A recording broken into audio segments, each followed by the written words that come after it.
There is a campaign of the European Parliament for the protection of children, for children's abuse, and she coordinates the National Action Plan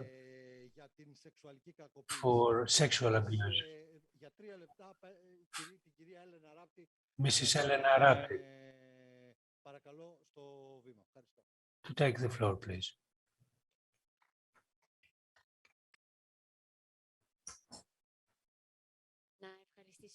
I would like to thank for the invitation.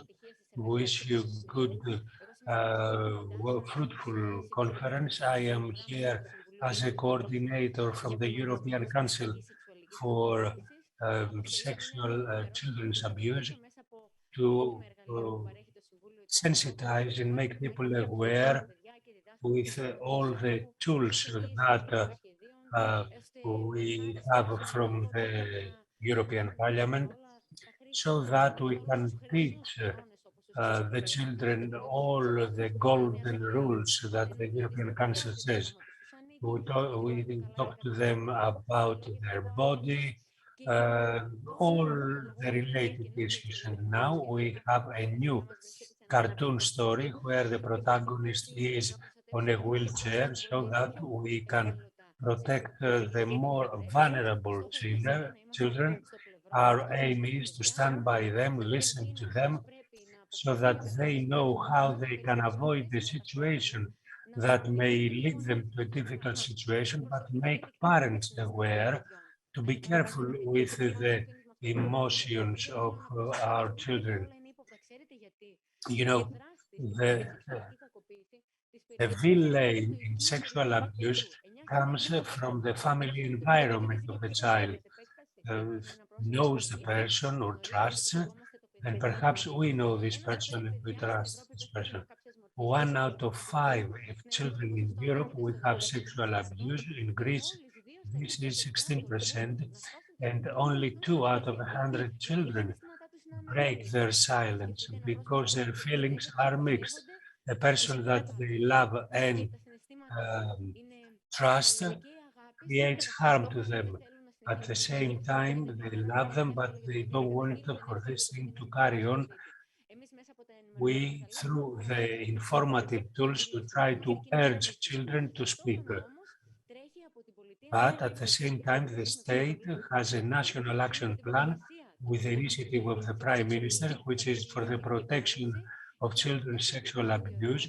And for this action plan, 11 ministries cooperate, because we have to have specific policies that will help so that we can restructure the institutional operations, become children-friendly, and help towards this direction. With the thought that the informed children are safe, we continue the sensitization and awareness campaign.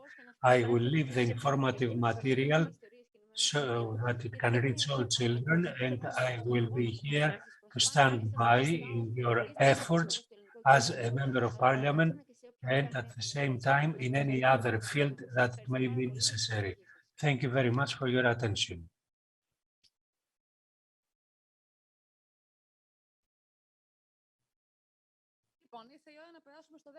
It's time to go to the second panel to talk about the clinical research and innovative treatment. I am very glad that we have, we women have scientific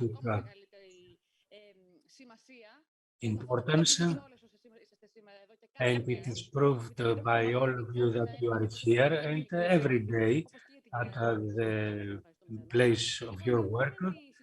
The next coordinator is Mrs. Evangelia Giannaki, head in the hematological clinic of the Panicolaou Hospital and associate professor at the Washington Seattle University. In gene treatment under Yorgos Stambogiannopoulos professor, and when she returned in Greece, she set up the program in the Hospital Papanikolaou. She spends time into the transplanted patients trying to have clinical findings in new therapies and treatments. You have the floor. Thank you very much. I am glad that I welcome you into this session, which I think we all expect, since it mentions to the innovative treatments for Friedreich ATAXIA. It is a great honor to chair this session. I would like to thank Mr. Karagias for this honorary invitation to help. Thank him also for the ability that he gives me to get to know the disease. I only remember it from my student years, and his devotion to the disease and the effort for treatment mobilized me as well as a scientist that has to do with gene treatment. And from now on, we are planning with other researchers in Thessaloniki to be able to approach from our side the gene therapy for this disease. Speaker in English. At Friedreich ATAXIA, we have a distinguished speaker with us, Dottori Mirella, Rötig Agnès, Dr. Cherqui Stephanie, and Dr. Mentis George. Dr. Dottori, Mentis, and Cherqui will join us virtually. Dr. Rötig is with us here. I would like, without any further delay, to start. I will start.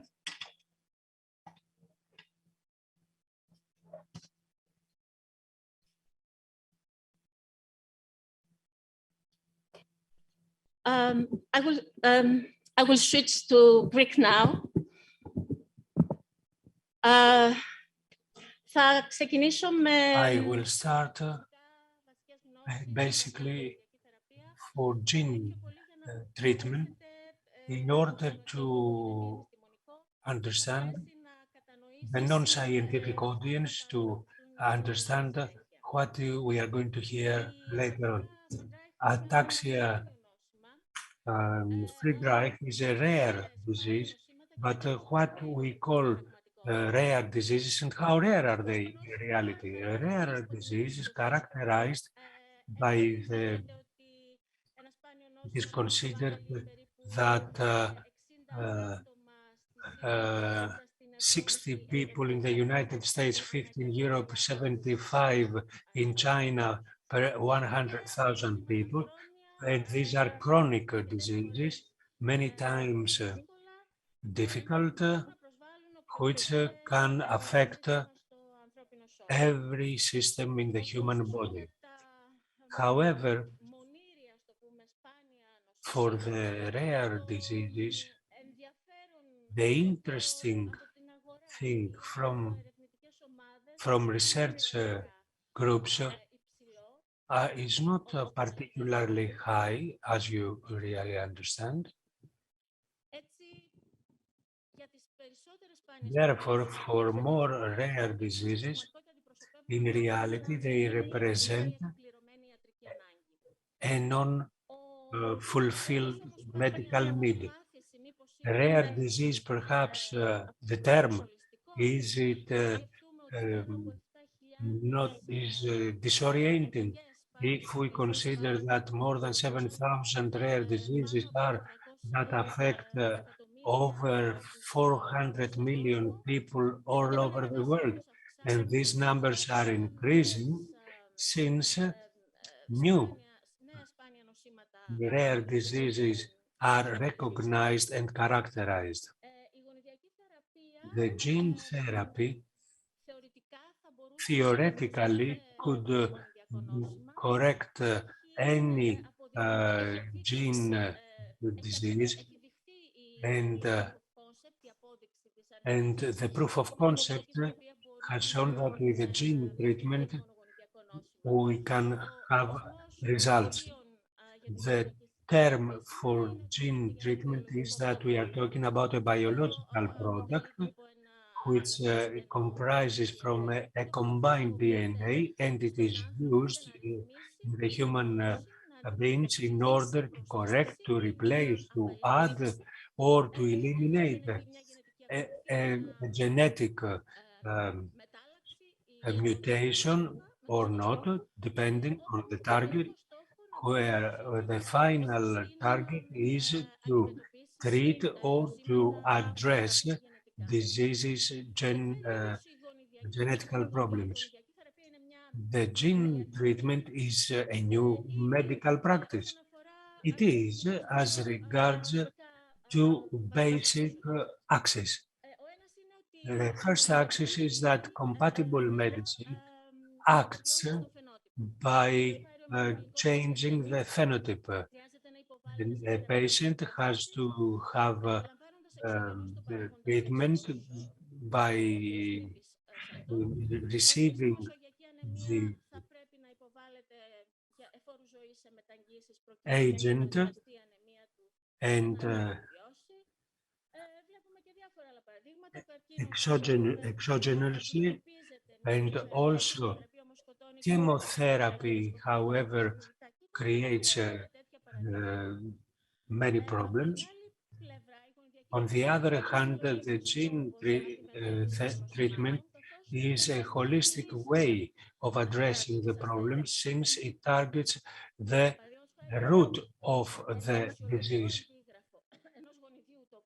A gene that there is mutated, it can be transferred to the cell, and this ideally can done with a gene correction in situ, or alternatively with gene addition, then the underlying disease can be corrected. The other side, which shows that in reality gene treatment is a new medical practice, is the fact that the new era in the treatment where we have been in has changed the traditional model of the drugs, which is not produced massively and standardized, but the raw material derives from the patient, and the end product ends up to the patient. It's a customized treatment, and it is not a drug that is going to be metabolized. We are talking about live cells, and they remain there for the rest of the people's life. That's why we are talking about live drugs. Therefore, it is a new medical practice.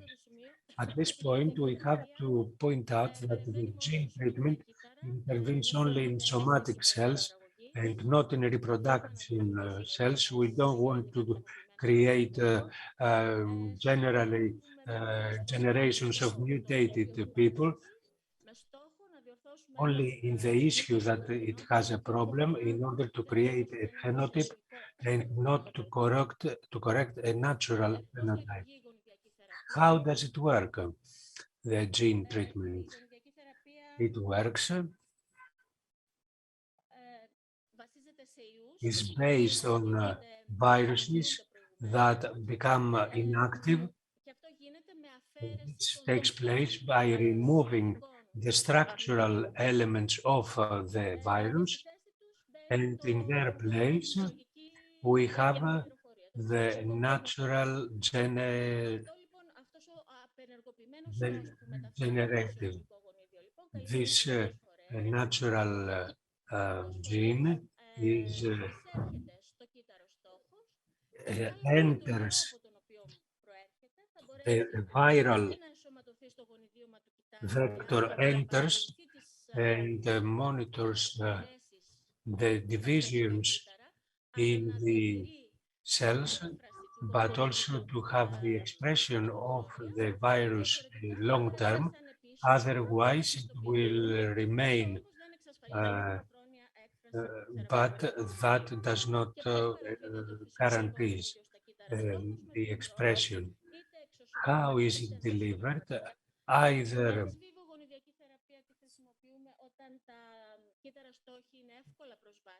The ex vivo is used, the treatment is used when it is easily accessible, the cells, as you can see here.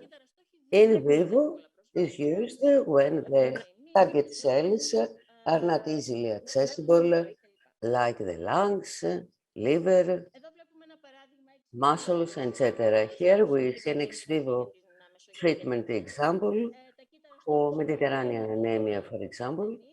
The targeted cells are removed from the patient, are corrected, and then returned to the patient.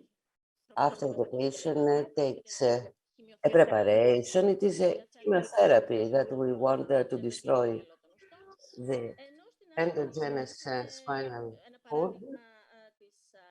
And here we have another example of hemophilia under genetic treatment, a very simple procedure for the patient. The viral vector is used immediately. In these cases, we use serotypes of the viruses that show tropism towards the target tissue. There are two basic ways, the traditional, the classical type of genetic treatment, addition of the gene in the target cell using some viral vectors. The viral vector is going to be incorporated, inserted in a non-predictable way, and a normal gene remains with a mutated gene, but the protein that is generated, produced, is normal. The technology of genetic processing has been advanced in recent years, and in this way we can target the lesion site.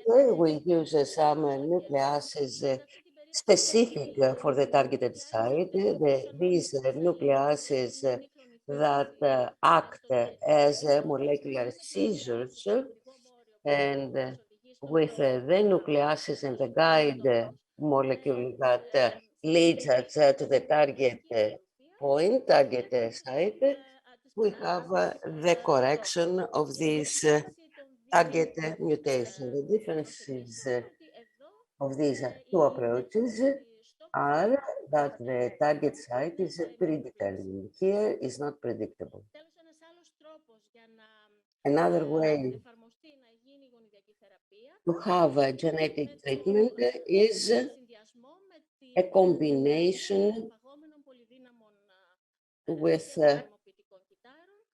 the hemopathic cells technology, and we have the possibility to reprogram them by putting them in a culture with a cocktail of transcriptional agents, so we get them into an early developmental stage. And in this stage, we have two choices: to have a genetic processing to correct the genetic lesion, the genetic damage, so to have an enriched population of the genetic cells to be transplanted. And the other choice is at this stage to have a differentiation of these cells that carry the abnormal gene. So we have an enriched cell, an enriched population of the disease cells, and with 2D or 3D cultures, we can model the disease and choose new drugs for these types of cultures. Target diseases are many. Genetic treatment started for genetic diseases, but later on acquired diseases were added because the addition of a gene or the intervention on a gene can have a disease modified effect and reprogram the specificity of a cell. 40 years have gone by since the beginning of genetic treatment, and nowadays we have excellent clinical results and outcomes and many drugs for rare diseases that have been approved by the various institutions. And the genetic treatments nowadays, we have many success stories in a variety of diseases, as we can see, some of which are the ones that we have approved products of genetic treatment. And I conclude by saying that as a president of the Association of Genetic Treatment and Regenerative Medicine, we support the research for rare diseases. You can see that in the program of in the agenda of our conference on the 27th of May, 28th of May, and we are all invited to participate.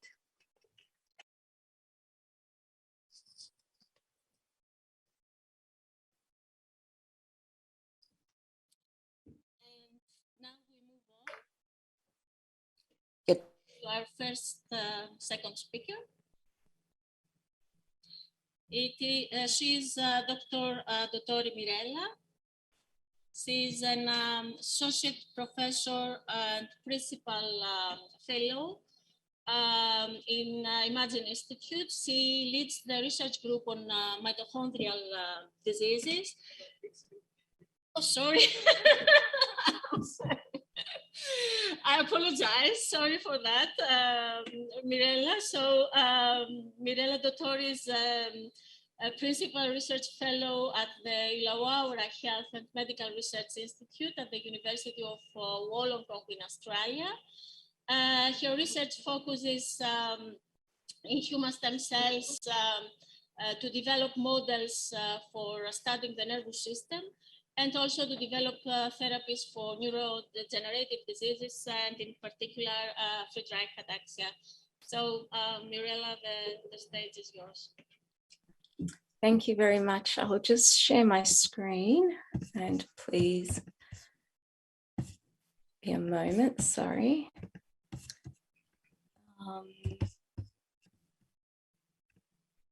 Can you see that okay? Okay. So firstly, I would like to thank the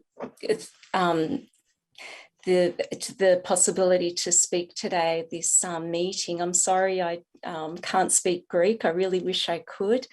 But yeah, thank you very much. It's a great honor to be presenting at this meeting. So with this brief talk, I'm really going to be speaking mainly about the overview of the research direction our lab is taking in terms of for Friedreich's ataxia.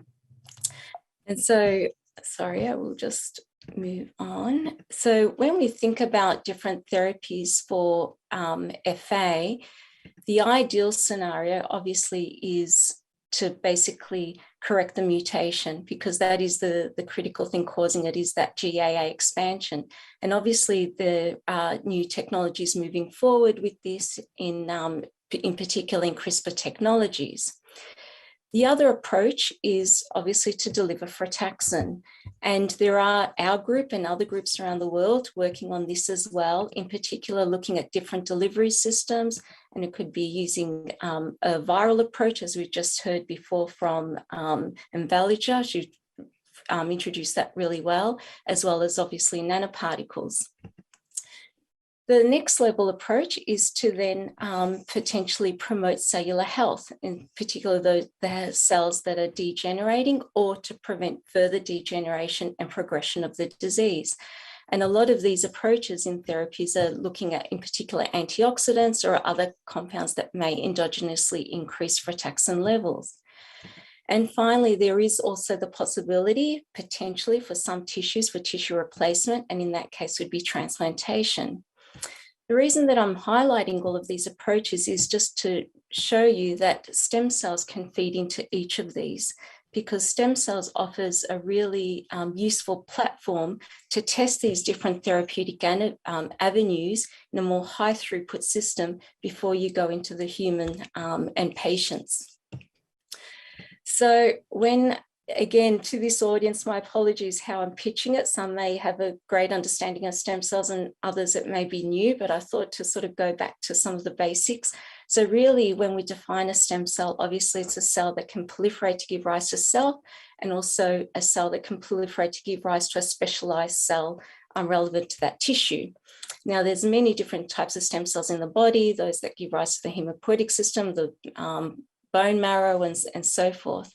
But the ones that we work in the lab are these induced pluripotent stem cells. And these stem cells are actually artificially created, even though they're derived from human tissue or in patient cases. So this was technology that was developed around 2006 by Professor Shinya Yamanaka in Japan, and then there was also other groups involved in the US. And he got a Nobel Prize for this work in 2012 because it really was a game changer for modern medicine, mainly for disease modeling. So very briefly, and again, I could, although I don't understand Greek, I could see the slides before that you already introduced this concept. But the technology behind this is that essentially you can take human tissue, usually we use skin cells, you can use even fat cells or blood cells, and introduce 4 or 5 different genes or proteins. In the past, we used to use viruses, but now there's many other approaches that essentially these 4 or 5 proteins, the combination of them converts, or we say reprograms, these skin cells to become into a pluripotent state. So this word pluripotent means that these cells have the capability to give rise to all cell types of the body. And essentially they're mimicking embryonic stem cells that you find in a particular stage of the blastocyst, which would give rise to the baby or the whole human body. So once they're in a pluripotent state, then in the dish, we can then drive them into different cell types of the body that we may be interested in. And you can appreciate this technology is really powerful because we can do a lot with these cells. We can genetically edit them to either correct the mutations, we can introduce new mutations to understand the disease, obviously use different cell types for drug screening, and for some diseases, in some scenarios, you can transplant them back into the patient as they're moving forward for Parkinson's disease. So when this technology came about, our group and also other groups around the world quickly moved forward into this technology to develop Friedreich's ataxia iPS cell lines. So in our lab alone, we've got about at least 13 different Friedreich's ataxia stem cell lines. And obviously there's other stem cell lines around the world. And the main lineages that we've focused on working on, and this is also with other collaborations in Australia, is the main tissues, main cell types affected in FA. So that's the cardiomyocytes, relevant to the heart tissue. Then we've got all the different brain cell types, in particular the cerebellar neurons. And then in my lab in particular, we're primarily interested in the dorsal-gangliosensory neurons. So this is where the proprioceptor neurons are found, which are the neurons, the sensory neurons that are innervating the muscle that are sensing feeling. And it's these neurons, as well as the cerebellar neurons, that are one of the primary sites of degeneration that begins in FA. So this is just to show you, the basic concept where you can essentially go from skin to stem cells to neurons. And these neurons that you end up in the dish essentially have the same genetic background of where they came from. So it's almost like the same cell type that's converted to different stages and different properties. So why use stem cells for screening? Well, obviously there's a lot of value, but one of the main things to highlight is that one that one cell lineage you're working with, you can differentiate into the multiple lineages. So you can have the cardiomyocytes, you can have cerebellar neurons, you can have the dorsal ganglia sensory neurons. So you have a really nice platform looking at different cell types, but again, with the same genetic basis and other properties. Obviously, because it's an ongoing resource, you can make multiple patient lines with varying genetic backgrounds, different GAA repeats, and different phenotypes, you would say, reflecting different disease progression. And obviously, they're quite a valuable resource for high throughput, screens for different therapies. So for this talk, I'm just going to give, again, a very basic overview how we're using stem cells to look at different gene delivery systems for delivering frataxin into the body. So again, it was really presented very well in the previous slides, as I could see from what I saw, that gene therapy is very much an umbrella word for meaning many different types of approaches. It can be ex vivo, where you genetically manipulate the cells and then transplant those cells into the body, or it can be directly in vivo, where you actually use viruses or nanoparticles to deliver the gene into different target tissues. Now, there's, as you can imagine, like all technologies, there are many different parts that you need to work on at the same time to get it all right. And with gene therapy, one of the main things to get right is actually the delivery system. So how you're going to deliver frataxin. Then there's other issues as well on how much frataxin to give and how to actually deliver frataxin to the right cell type and also into the mitochondria. Now, we're quite fortunate in our lab that we've been funded both from FARA USA and also from the Australian government to look at a multi-pronged approach, different delivery systems, in particular the nanoparticles or using associated adenoviruses or viruses. So with no matter which approach you take, whether it's nanoparticles or viruses or different types of viruses, the key thing about the delivery system to appreciate is that every cell in the body has its unique signature and will only allow certain things in and others it won't allow in. And so when you're trying to develop a delivery system, you have to think, well, what will preferentially deliver this gene into this cell type and not others? So what is particular about the particular nerve cell, and there's so many different types of nerve cells with all different properties, which will allow frataxin to get into this particular nerve, but avoid the liver, for example. So this is where, again, stem cells offers a really good platform to screen for these sorts of things. So with the case of looking at nanoparticles, so we collaborate with the group from University of Melbourne, Professor Frank Caruso, who's a bioengineer, and Dr. Christina Cortez Hugo. And we've been, this is a FARA funded project, both USA and Australia, and where we've been using basically these stem cells or sensory neurons to screen different nanoparticles. But the things that I'm not going to show data, but I just want you to appreciate the concepts behind this. So nanoparticles are usually engineered constructs, but they can be also naturally occurring. And there's many different types of materials that can be used in the nanoparticles. So the ones that we've particularly looked at are silica-based nanoparticles, even gold nanoparticles, or you may be familiar with the lipid nanoparticles, where the COVID vaccine was used to deliver the mRNA.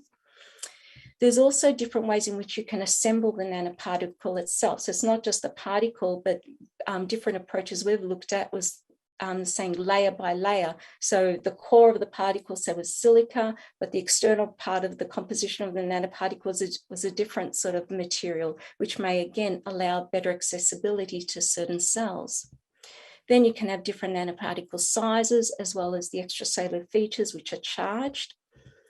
And then, as I mentioned, you can also have naturally occurring nanoparticles. So for example, we looked at glycogen, which is a natural metabolite that your body makes.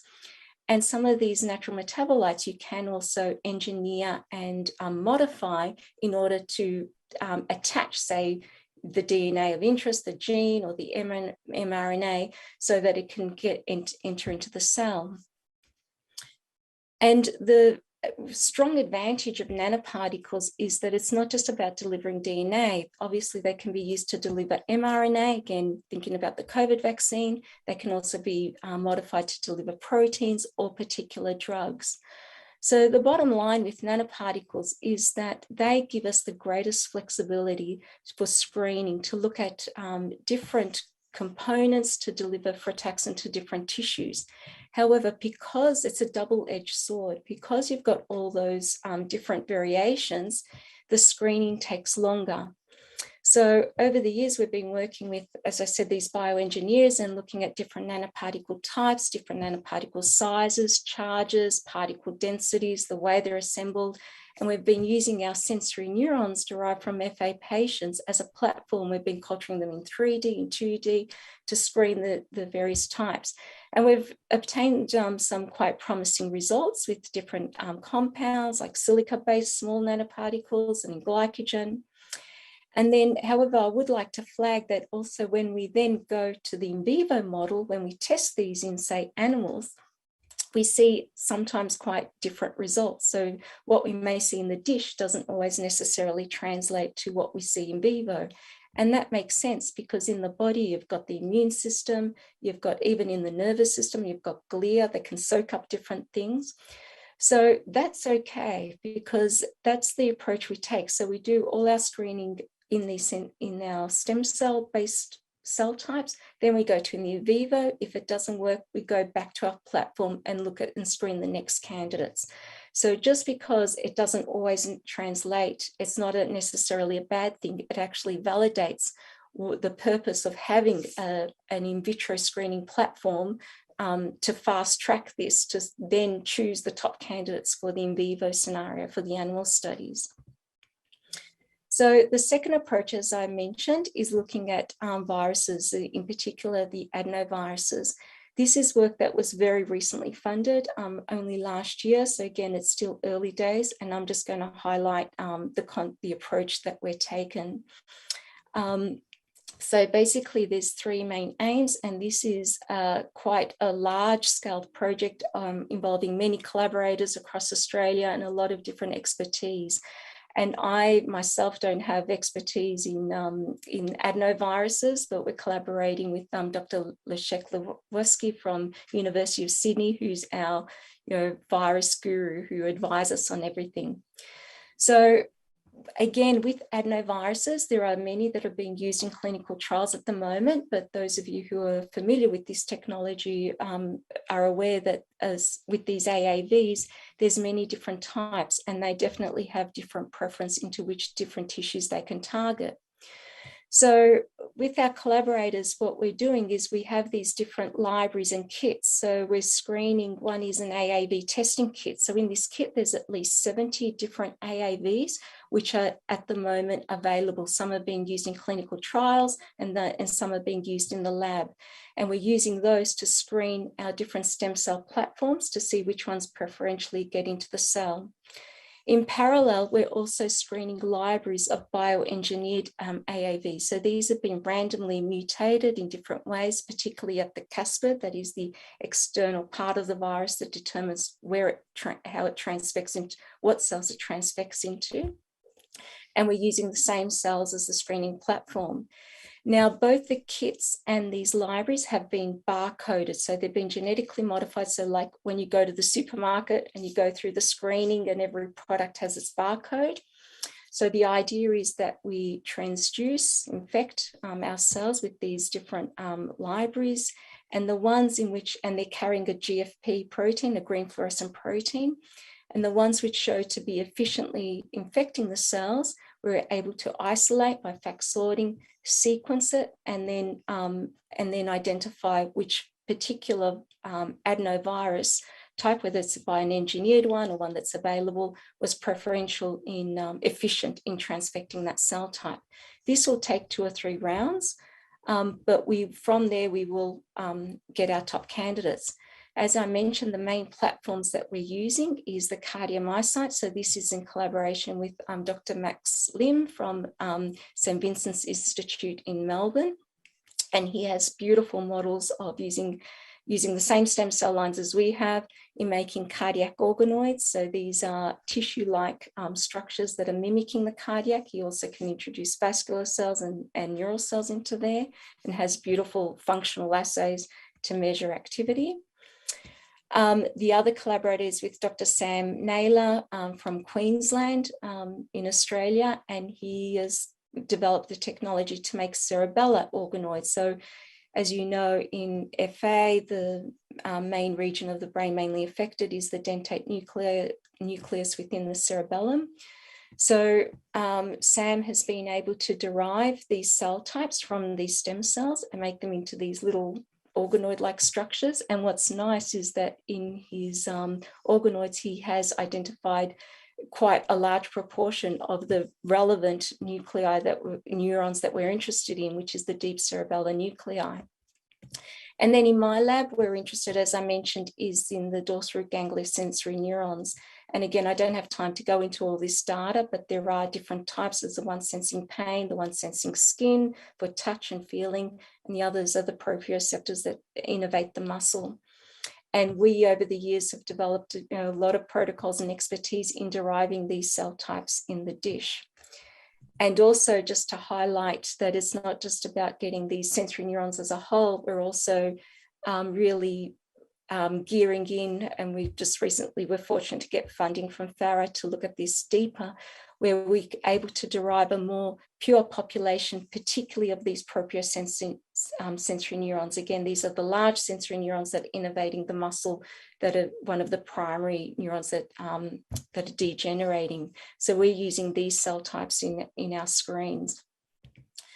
And this is, again, preliminary data, but just to show you that, again, initially we're doing these screens, as I mentioned, with the green fluorescent protein, because we need this to be high throughput to extract it through identifying the appropriate cells that have been infected so that we can isolate them and sequence them. And we're getting interesting results. You know, some are consistent and some are different across the different cell types and different platforms. And then once we've chosen our top, say, 3 to 5 candidates, there's still more work to be done. So there's the second part is to look at the dosing of the virus, again, to verify the efficiency of transfecting that cell type. Also, a virus may be great in infecting the cell, but it may not be ideal for manufacturing purpose. And that's where we give it to our collaborators in Sydney, and they've got a lot of experience in this area. We also, in the dish, can see how well or poorly these cells interact with antibodies within the immune system, because obviously we don't want an immune reaction. So we can help avoid that by screening for that in the dish.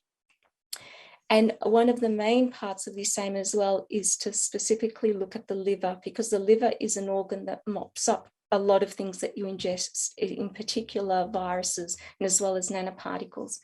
So we collaborate with another group, again from University of Melbourne, who works in liver cancer and has a lot of expertise in making liver organoids from patient cells.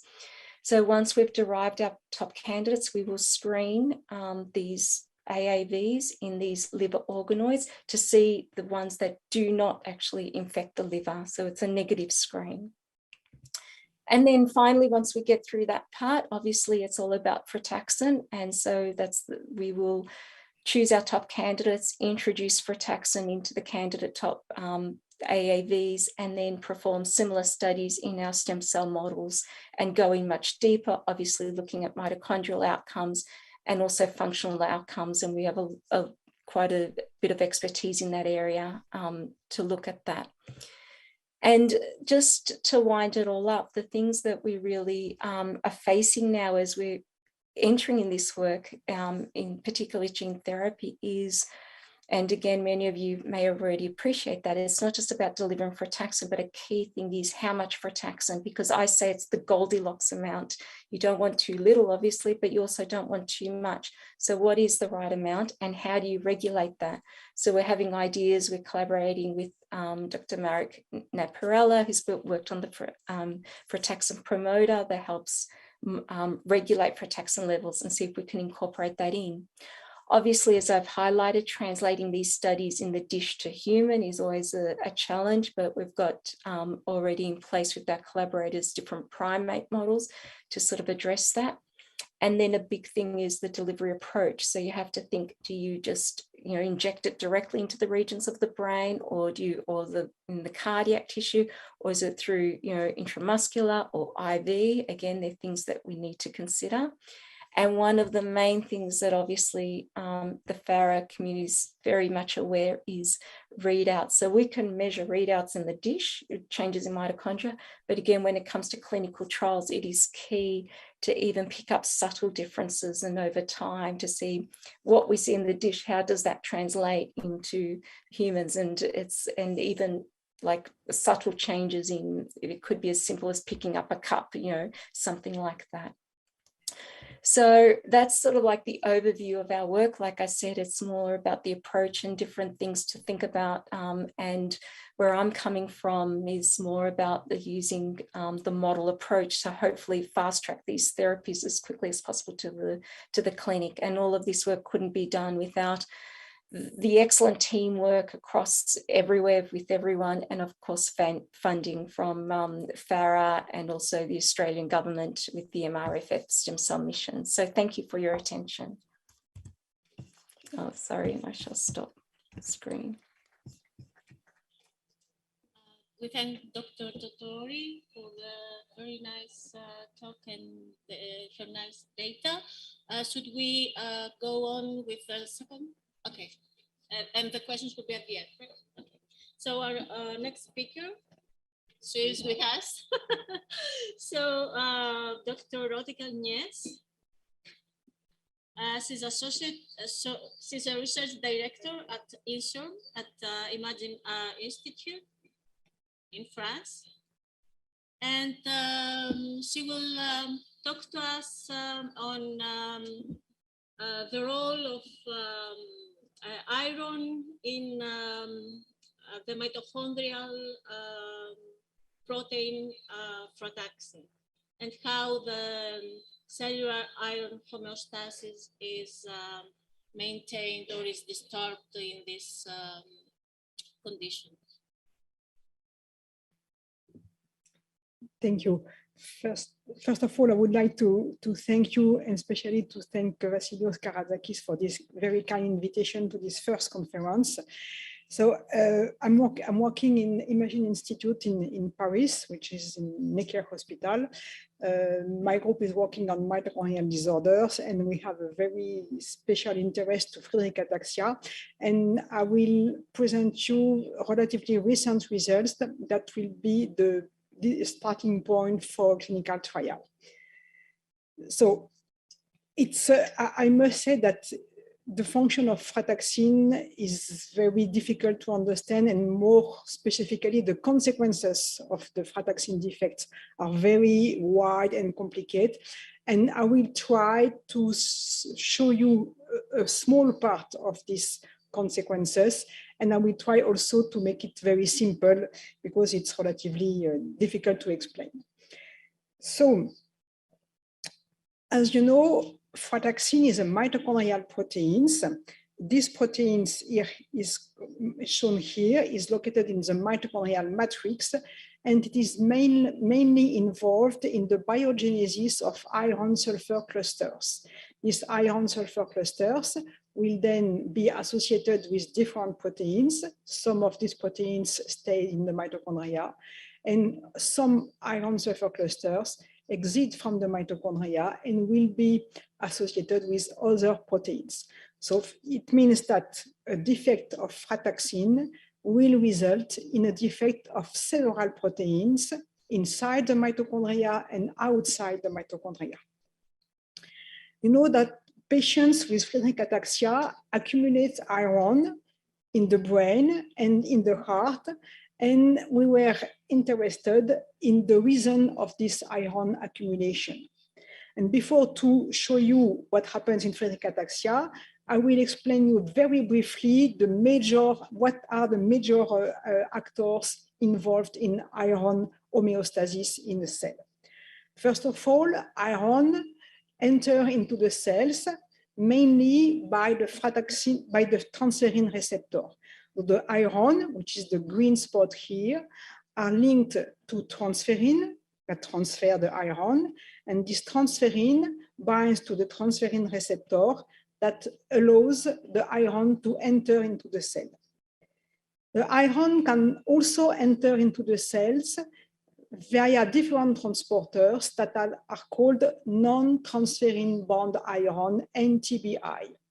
And then after entering the cells, the iron is stored in a protein which is called ferritin.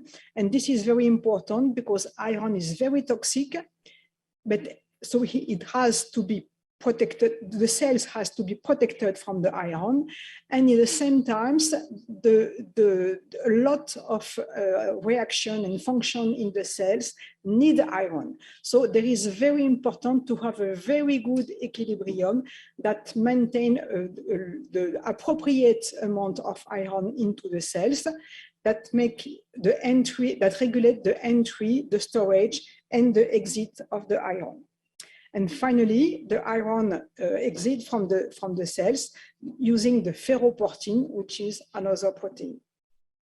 So the regulation of the iron content is very well known since very long time. And briefly, it allows that in low iron conditions, there is increased transferrin receptor protein here that allows iron uptake, and decreased ferritin to limit the iron storage, to make it available, and a decreased ferroportin that limit the iron exit. On the contrary, in high iron conditions, the transferrin receptor is decreased, limiting the iron uptake, but the ferritin is increased to allow iron storage, and the ferroportin also is increased to allow the iron exit. And this will make the amount of iron correctly regulated in the cells. So as there is iron accumulation in brain and heart of patients with Friedreich ataxia, we decided to measure the iron content in fibroblasts of patients, which is a relatively easy cells to obtain and to grow.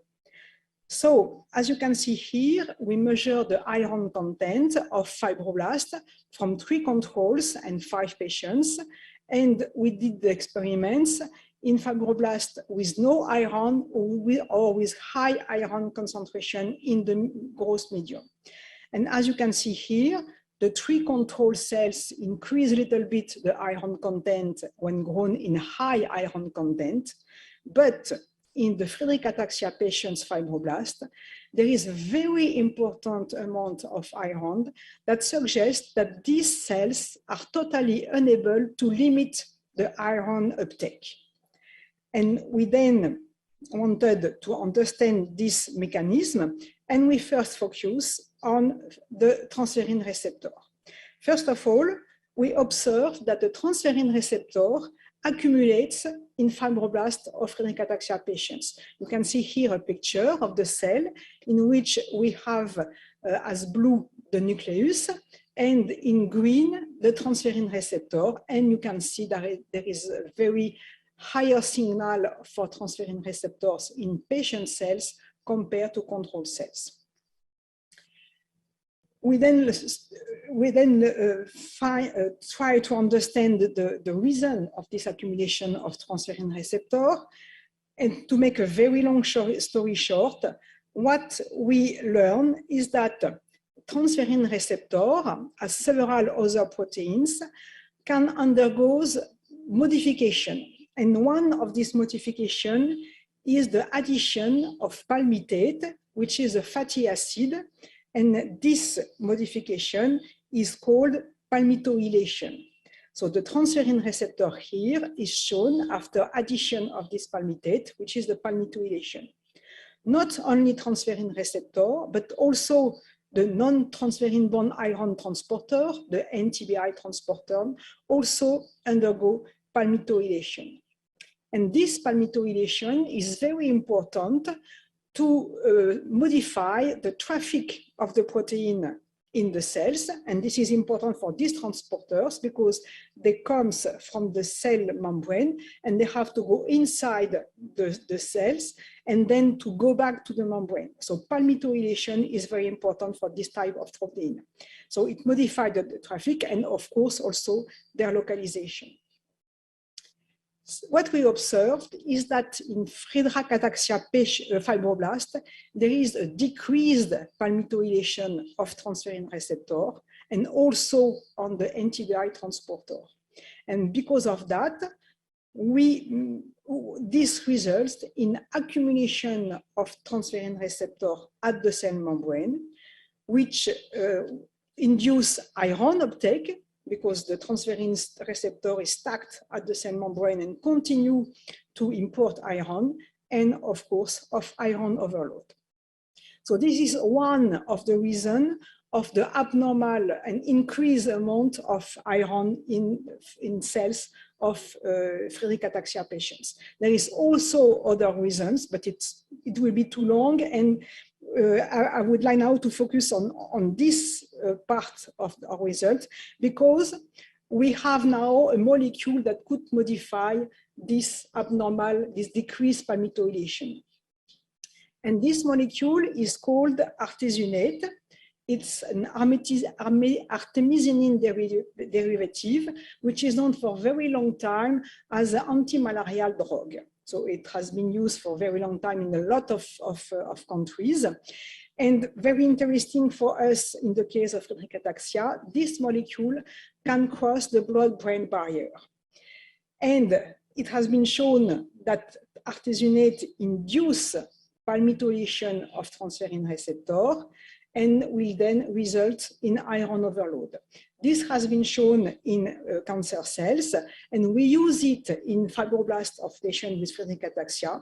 And what we observed is that when we incubate, when we grow the cells of control and patients with artesunate, here you can see the black box that correspond to the amount of iron in patient cells grown with artesunate, meaning that the artesunate has a very strong effect and reduce the iron content in patient cells.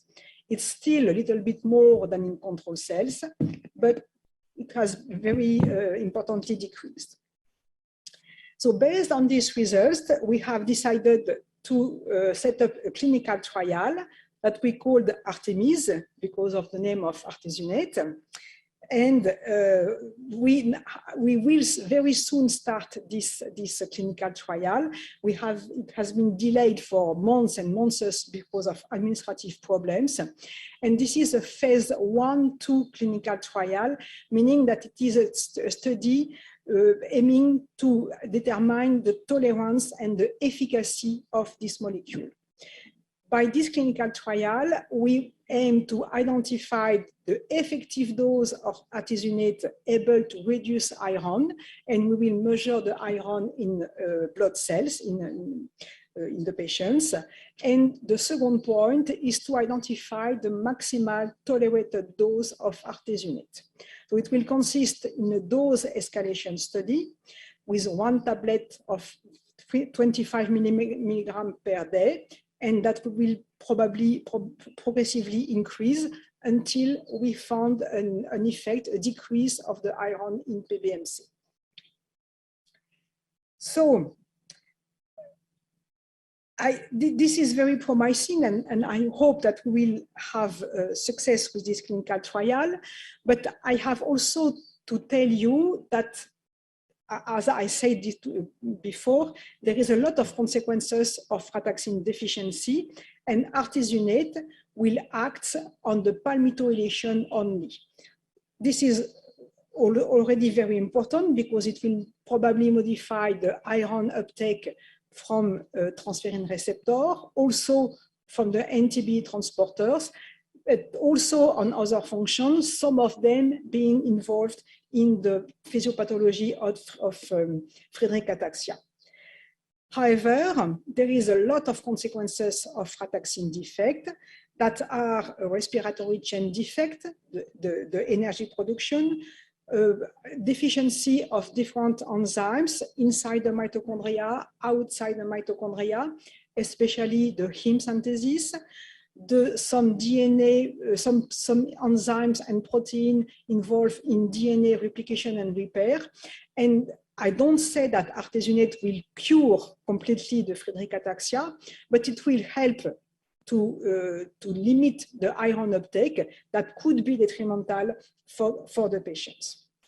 And I hope that we will have relatively soon, in the 6 following months, good news from this clinical trial.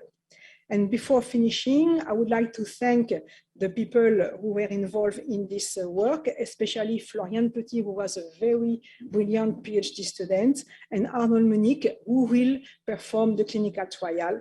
And I thank you for your attention.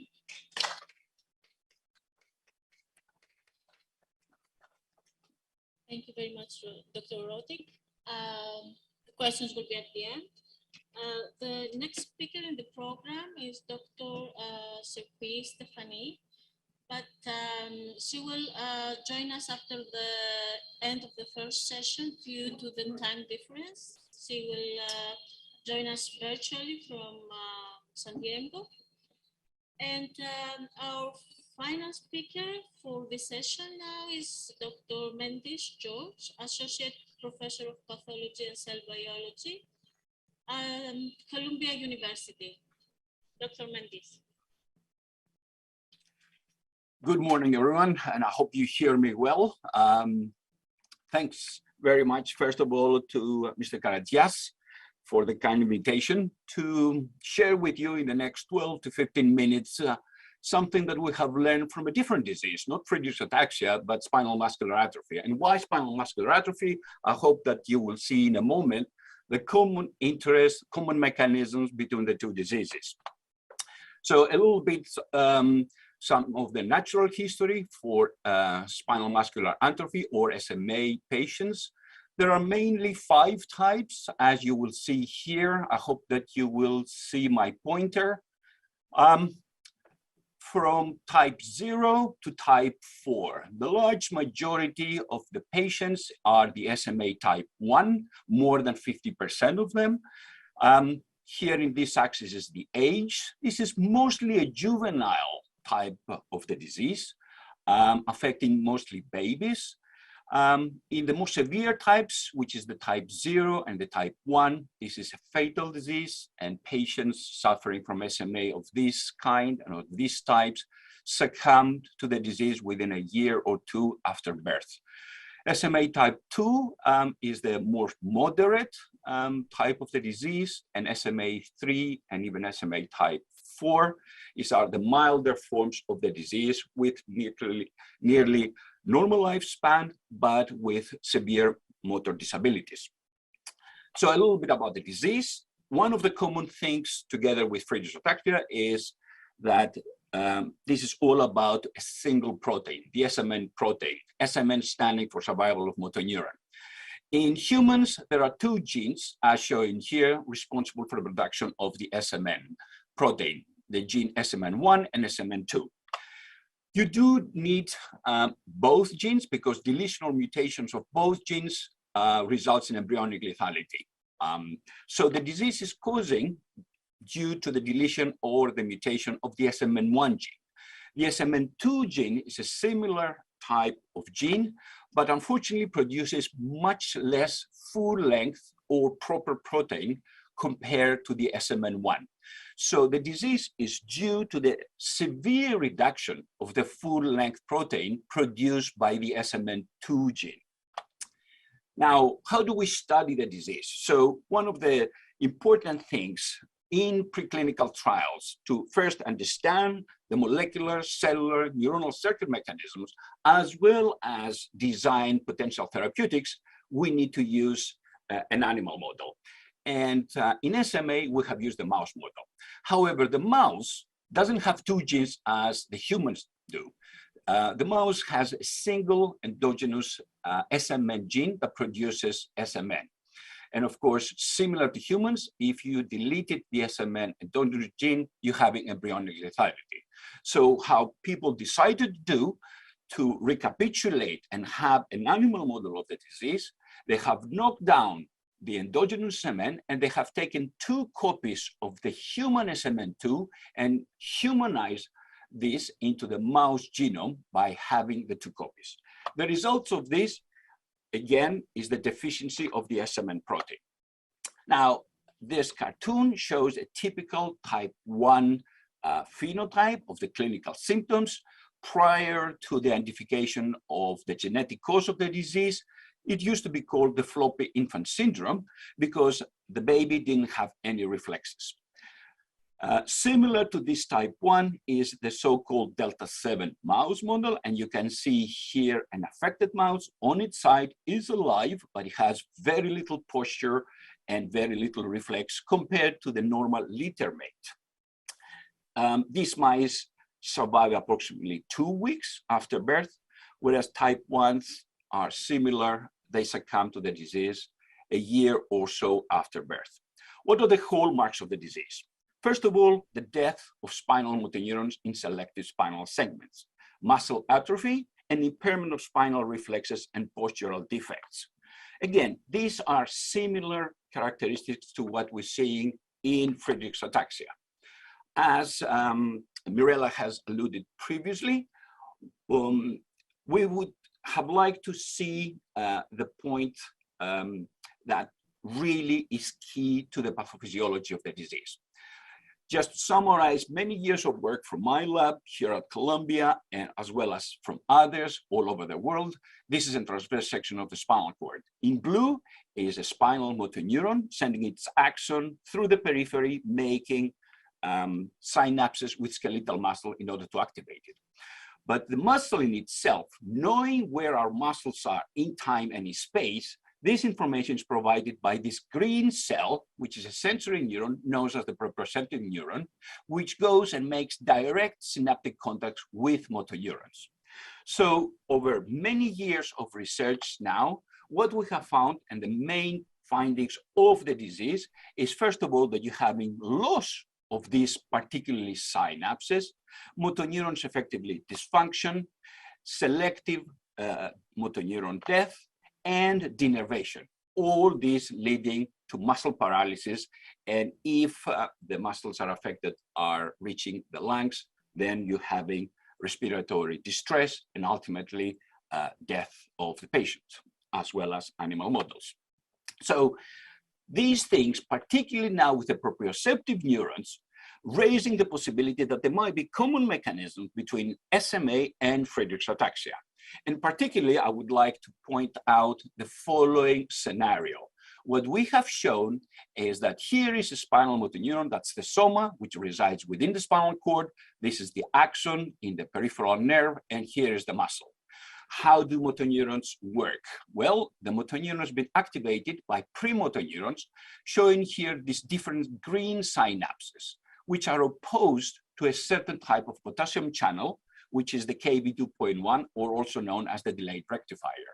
When these synapses are activated, they depolarize or activate the motor neuron actually and finally subsequently fires action potentials, which these action potentials transmitted to the muscle in order to produce a fused contraction and muscle movement, ultimately joint movement. In the context of the disease, and certainly spinal muscular atrophy, what is really happening is that you're having fewer premotor synapses, particularly from proprioceptive neurons, which are glutamatergic, and therefore they're having less ability to activate the motor neurons. Subsequently to the reduction and dysfunction of those synapses, you're having fewer delayed potassium rectifier channels, leading to a reduction in the firing ability and frequency of motor neurons. And instead of the normal muscle movements, you're having twitches, effectively resulting in an ability to move. So because of the essence and the critical role proprioceptive sensory synapses play on the postsynaptic motor neuron function, then this raises the possibility that perhaps what is happening in SMA might be relevant to Friedreich's ataxia as well. So a little bit about the current therapies. Since the gene was developed back in 1995 from Judith Melki's lab in France. There has been an enormous effort at the basic medical research level as well as the clinical level. And back in 2016, the FDA approved the very first therapy. This is called Spinraza and is based on the antisense oligonucleotide approach. This is administered intrathecally and is supposed to be a drug that sorts out the splicing defect in the SMN2 gene. So this can be applied to all SMA type patients. And of course, it does not depend upon the number of copies of the SMN2, which is really the moderator of the disease. There is no limitation. And of course, this has to be applied for a lifetime. And I will tell you in a moment how. The second FDA approved is the gene therapy. As Mirella and Dr. Yanaki has alluded, this is based on a viral approach using the adeno-associated viruses or AAVs. This is administered intravenously, and of course, this applies to all SMA types. And this is a one-off treatment. You have in one shot, and that is it.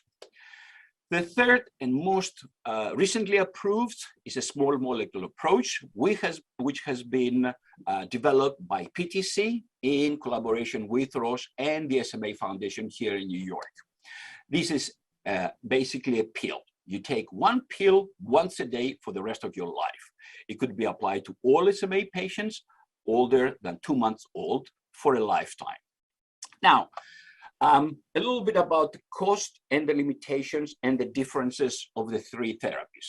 Spinraza, or here the antisense oligonucleotides, costs for the first time $750,000 during the first year and $350,000 per year thereafter for life. And this being administered intrathecally, which means that the patient has to be admitted into the hospital and injected into the cerebrospinal fluid. What are the limitations? Well, first of all, the SMN increase depends on how many SMN2 copy numbers each patient exists.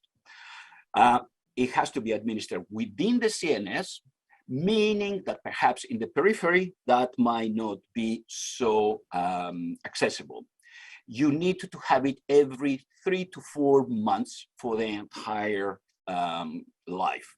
And of course, there is pretty high cost considering. The Zolgensma, again, is the gene therapy, and currently, as most of you know, is the most expensive therapy for any disease in the world. One shot, 2.1 million. However, there are limitations with that. First of all, it cannot be applied to all SMA patients, which are having a much higher antibody than 15 milligram per mil.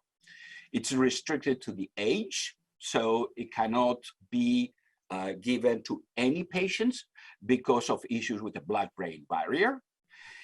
Much more important, and this is the major difference between the other two therapies, with the viral-mediated therapy, you have really no control of how much you're overexpressing SMN, the cause of the disease, the main issues with that protein.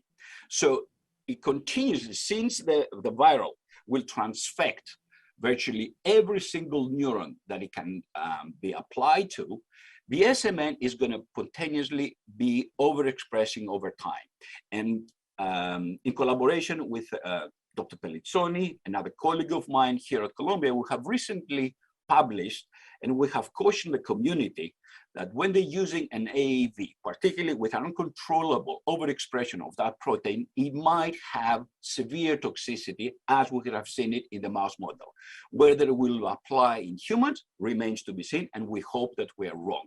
But of course, this has to be taken into serious considerations, particularly for neurologists, when they are considering offering advice to prospective patients. Another limitation is that the re-injections is not possible, because as soon as you inject the AAV, the patient is going to start building antibodies. And then, of course, there's always a problem of liver toxicity and potential side effects. The small molecule approach currently being marketed by Roche as Evrysdi. It's much cheaper compared to the other approach, but still quite expensive depending upon the weight and the frequency and the country. So this is in the US approximately $100,000 to $300 a year, once a day a pill. There are also limitations with this approach. There is currently you're not allowed, at least from the FDA point of view, to be administered in neonates. It also may target other transcripts, and that suggests that you might have potential off-target effects. And of course, the cost, which also needs to be taken into account, still is considered to be very high. So just to summarize what I'm hoping Friedreich's ataxia community is going to learn from what we have found in spinal muscular atrophy research and therapeutics is that this was extremely fast. Considering from the moment that we have discovered the cause of the disease in spinal muscular atrophy back in 1995 and 2016, just over 20 years, this has been a tremendous success in identifying the mechanisms and also bringing therapy into the patients. However, this could not have been done without the production and intense research efforts based on animal models, cellular models, not only mice, but also other animal models. That was key. But the mouse model particularly is terribly important as a preclinical model in order to go for an FDA approval. And then, of course, non-human primates will be used for toxicity, but without proof of concept and proof of principle that we can rescue the mouse from the disease, that would not have been possible. And this came together with basic and clinical personnel. So when the SMN level is reduced to 20%, the SMA is also considered to be a multi-organ disorder. So it does not really only affect the central nervous system, although the central nervous system is the major issue. You also have other issues with heart, liver, lungs, and so forth and so on. So the level of the SMN protein is key to the extent that other organs are affected. However, the neuronal circuits between the motor neurons and the sensory neurons are key to understanding motor disorders and motor control. There is also a clear and limited therapeutic window because it has been very well established right now that the SMN is very much needed during embryonic development and early postnatal periods. SMN is not so much needed in adults. So as soon as, and it's imperative to diagnose the situation pretty fast in order to intervene as fast as possible. And the current thinking in therapeutic is that the earlier you intervene, the better the outcome. Above all, and I want to finish with a positive, hopeful message that although SMA is not cured, there are currently three powerful therapies that help first alleviating and helping from death of a patient, something that it would have been impossible 20 years ago. And right now, we might not be fixing everything, but we're certainly getting closer and closer. And on that note, I would like to thank you. And of course, should time be, I will be more than happy to discuss any questions.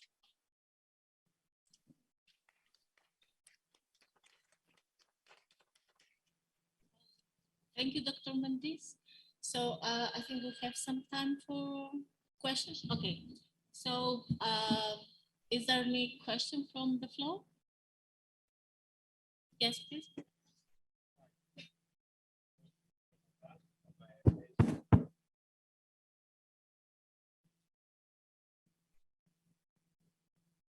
Hello, I'm Theodosis. I'm a patient of FA, late onset. So my question is that we were discussing about the possible treatments and the technologies that are advancing. How close are commercialization, let's say, to be available to patients? for all this kind of stuff. Okay. Thank you. The question is from an NFA patient. All these advanced technologies, how close could be to commercialization? And I don't know who would like to have an answer on this. Maybe Dr. Mentis. So are all they online now?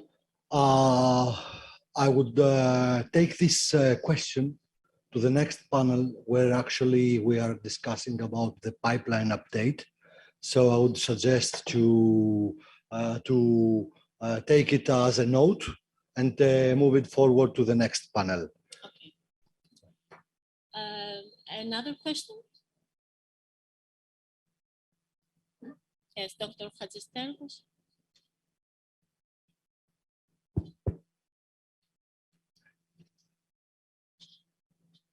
So, first of all, I would like to thank all the speakers for the wonderful presentations and talks, and especially those that came from abroad, either through Zoom or in person. We're greatly honored. I have a question for Dr. Agnès. I think I really loved your presentation. Congratulations for the very inspiring work that you've been doing. Do you have any insights maybe on that palmitoylation defect that you see on the transferrin molecules, whether that is a consequence, for example, of a metabolic switch, or perhaps a defect in gene regulation, maybe some palmitoylation, palmitate transferases are not expressed as high? Thank you. Actually we are able to understand why there is defective palmitoylation. It's relatively simple when you have found the solution, but it was very difficult to demonstrate it. Actually, the frataxin defect results in iron sulfur cluster containing proteins. One of them is lipoic acid synthase that make the lipoic acid that is involved in the pyruvate dehydrogenase activity. And when there is no lipoic acid synthase and no lipoic acid, there is decreased PDH activity, decreased acetyl-CoA synthesis, and decreased palmitoyl-CoA, which need the acetyl-CoA for synthesis. So there is a direct relationship between frataxin defect and palmitoylation. That's wonderful.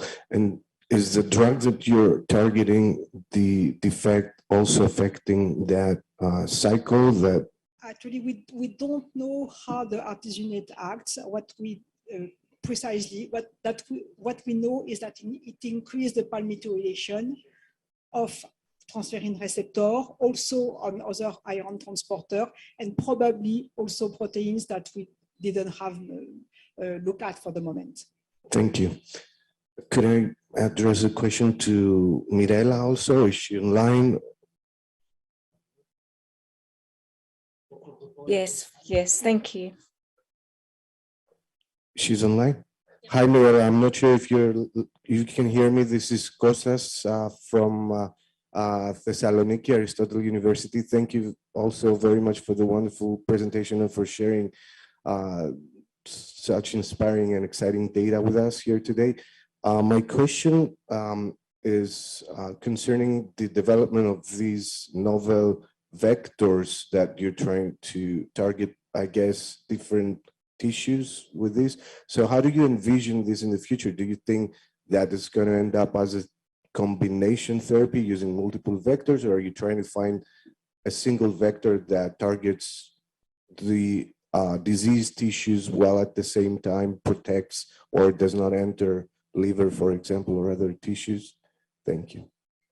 Yeah, thank you for the question and the compliments. We don't know. We're throwing everything at it.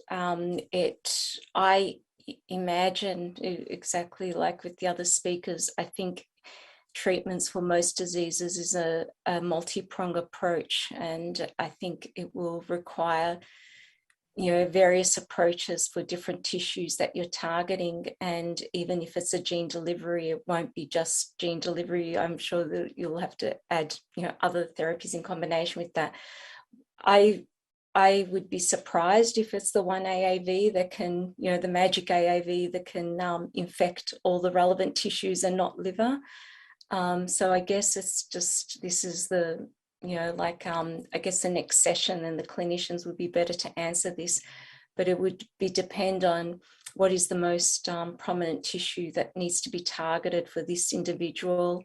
And is it the cardiac, you know, is it regions of the brain, and how we approach that. And again, with AAVs, I mean, it was brought up with George's talk about SMA. Toxicity is one big thing, and with gene therapy, you just have one shot. That's the high risk with gene therapy, particularly when it's, you know, entering into cells. And that's why it has to be much more carefully thought out in that way. So I didn't directly answer your question, but I guess the bottom line is no, we're just seeing what AAV targets the cardiac, and maybe probably another AAV that targets preferentially, you know, the cerebella and so forth. And we'll just wait and see. Thank you. Okay, we thank you, Mirella. Actually, I have on the same issue a question. So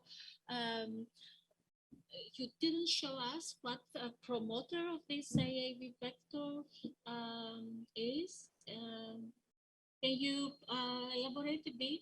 I mean, is it cardiac specific or brain, or either or both? Yeah, so for the screen at the moment, it's just a standard. We're just using green fluorescent GFP for the screen. So it's just a CMV, and in our work, we use a lot of the human elongation factor promoter. So it's just a generic promoter. Once we choose the candidate AAVs, we are going to address the promoter, and the approach we would like to take is to look at the frataxin endogenous promoter. So we've had conversations with our collaborator and colleague in US, Dr. Marek Naparella, who's published work in looking at different regions of the frataxin promoter to see what is the minimal promoter region to give rise to frataxin expression.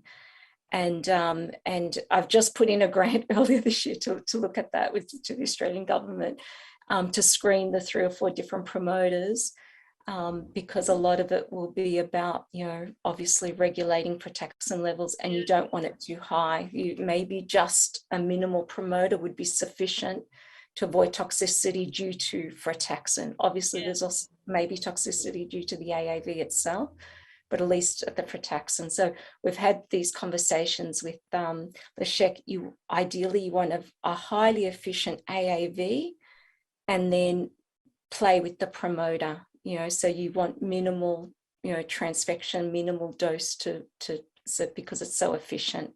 That's the approach we're taking. Thank you, thank you. And another one, what do you think, I mean, what are the advantages of using nanoparticles as delivery tools instead of AAV?